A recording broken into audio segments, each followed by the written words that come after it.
A girl has just come out, or a woman has just come out to write a full story. I think I shared that as well, of how she was forced to resign from her position in church because she separated. They cannot be affiliated to that kind of scandal. That's what we're dealing with. It's about them. It's not about the church. It's not about the church. To be honest with you guys, I really, because they are spoiling it for other Christians who want to go to church. Because those beds, and what makes me angry is they are puppets on Facebook. Once they start saying, there was another apostle who said, if that girl couldn't live by herself, why are you blaming the pastor? And you're thinking, do you know the effects of abuse? That's ignorance, obviously. I see those kind of comments coming out, and I'm like, it's ignorance. You don't understand what it means to live in an abusive relationship. Psychologists have evaluated the amount of trauma and the mental state of a woman or a man in an abusive relationship as equal to someone who's been in war. You literally have PTSD and complex PTSD. A person in an abusive environment is, after a period of time, they're just thinking about surviving. They're going through depression, anxiety, and all of this. Put all those things. In fact, their mental health is unstable. They can't make the right decision. And then let us not forget a very key factor: fear. People are afraid of. They're afraid. Even here, I mean, research has shown that women that actually live abusive relationships are more in danger between 1 to 3 years after they've left. So they were actually safer in there. Yeah. Once you leave, and another thing, what I can advise you ladies, if you are about to leave, don't tell him that I'm leaving, because such people can be crazy. They can kill you right there. When he is not there, pack your load and go. Yeah. Let me give you an instance, right?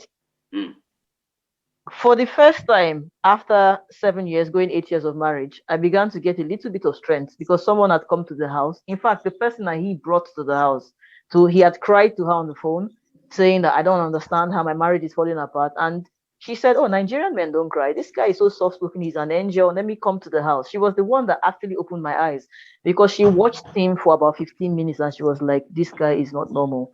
She was the one that told me to start studying. Now, when I began to have a little bit of starting to set my boundaries, because I thought, okay, I'll set boundaries because I never had them before. I'm like, okay, no, this is not happening. I'm doing this. You know, I'm not going to do what you're saying because it's not right. For the first time in going 8 years of marriage, do you know what he's telling me? Oh, he's like, you don't want me anymore. I'm going to kill myself. I'm just going to die. I'm going to put something inside my drink. You know, and I'm here now feeling bad. I'm sure what I want is the right thing. But then I don't want someone to kill themselves. And he's crying, he's wailing. I started seeing so many patterns. But because I had started studying, and that's why people should stay informed and learn about these things.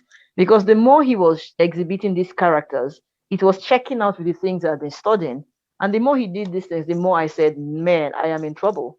But even as much as I saw how much trouble I was in, because of my state of mind and the fact that I had literally given up on myself, because that's what it does to you, I did not have the strength to walk out. I still stayed another 6 months. Like literally, I used to sleep and wake, be thinking, okay, I might die this night. So what? I started making voice notes.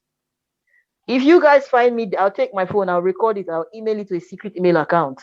If you guys find me dead, I did not die out of depression. I did not have high blood pressure. See what is going on in this house. And people don't understand that a long term of being inside a toxic relationship can create physical health needs. Yeah. It can. I've seen it happen. It's there. You check on the internet. It can happen.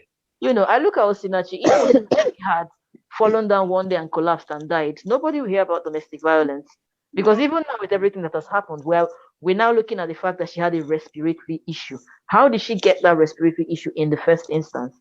Years and years of domestic violence. Doing now, raising awareness. And what's your advice to other ladies? Because you've been there, you've been in it. What's your advice? I would say to ladies that are going through an abusive relationship, they need to find the strength. I think I said that earlier, the same amount of energy and strength you use to endure that abuse. Try and channel that energy into trying to save yourself. Never say you're staying in an abusive relationship because of your children, because you're damaging them. And that kind of damage in childhood might last a whole lifetime, and that's the cycle of abuse.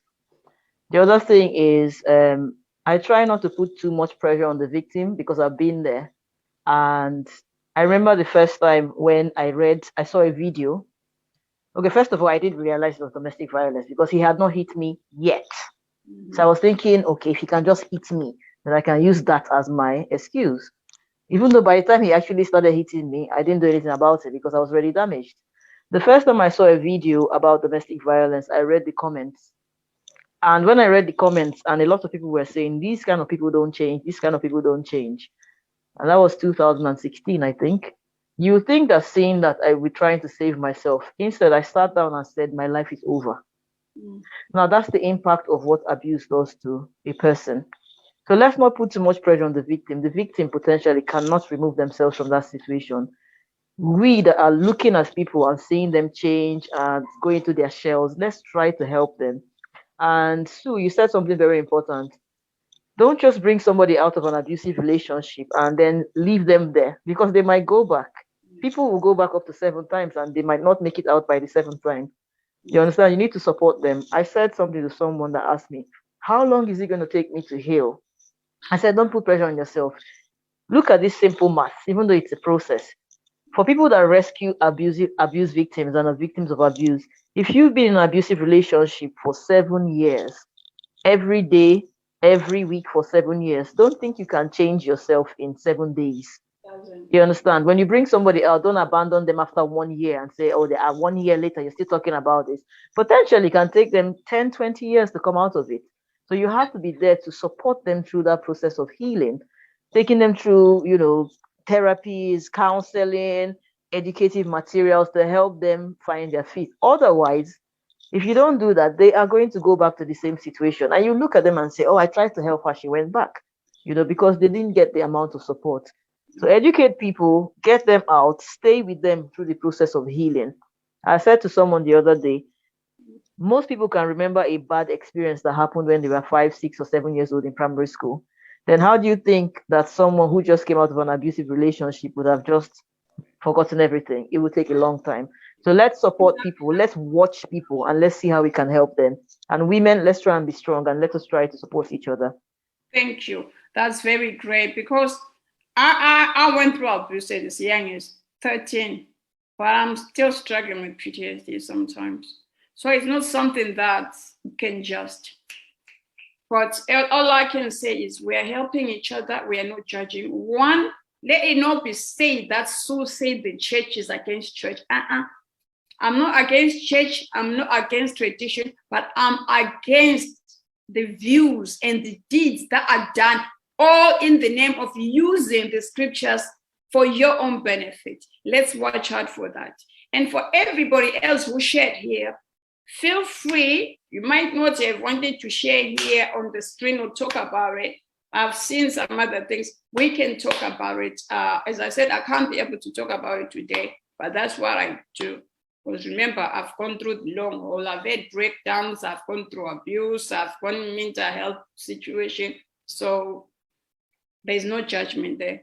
Let's keep on talking, but more than enough, keep your children and yourself safe. Counseling is top therapy. Find somebody you can trust, you can be talking to. Because these days people don't trust, because I tell you now, you're on the phone, hey, you heard, thunder, fire, this your mouth. So for more than that, okay, somebody is sending messages, but yeah, on Facebook. So for more than that, this is not ending here, because we've said we will still help each other. We'll plan another part 2. Today it was bringing out, and people were saying their stories and saying what they've gone through. There's going to be a time again when we will come again to say, okay, because of this, we can do this. And if you still feel you want to share, even when we finish this, don't let this stop you. Dot, I can't thank you enough. Fifi, I can't thank you enough for sharing your life experience. Dot, thank you. Evangelist, thank you. Treasure, and every one of you, thank you. What is the other one who was sharing at some point? Not to know, I can't remember, but Queen B, thank you, Simi. All of you ladies, thank you. Don't get let him go for no. I thank you guys. This wouldn't have happened without you. You've said your part, but you've helped many. And even for everyone on Facebook, Mate was saying abuse at some points begins with family, then marriage, then you dead. So once you get a partner that's abusive and you can't tend to family, is said, but you die silently. And then this one, Charlotte is saying Bobo is rape, period. I think they've already said it. So even if we cannot prove it because it's traditional of witchcraft, stop it, it's abuse. There's physical, emotional, financial, and so many kinds. Some they can make you pretend, they can even say you are mad, even when you are not mad. They can tell you like that. Those are narcissists. You end up doubting yourself. Let's not go there. So I will leave it to our moderator to say a vote of thanks and close it. Thank you so much for everyone who joined us. Thank you for sharing the powerful stories and the experiences. And I hope your powerful stories will help somebody else who's still struggling to get out of the relationship and how it impacts on children. That is one thing that I was really touched on, and that like our children, because we stay because of them. But thank you everyone for coming through, and hope to chat to you very soon, and stay safe.